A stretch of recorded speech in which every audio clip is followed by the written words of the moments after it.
Храп – это своеобразная вибрация, созданная природой для организма, как человека, так и животного.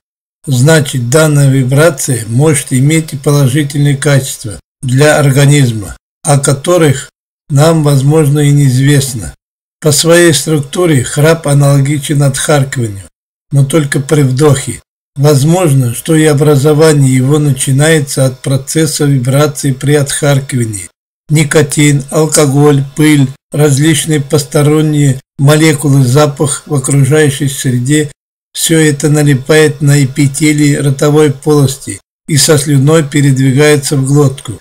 Чтобы удалить этот мусор, организм приводит в действие вибрацию отхаркивания.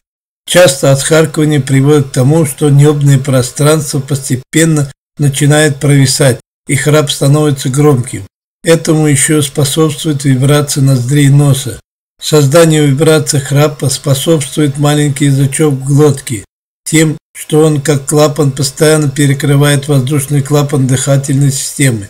Выходит, что храп начинает зарождаться еще в подростковом периоде, когда, приобщаясь к курению, начинает сперва плеваться, а потом и отхаркиваться.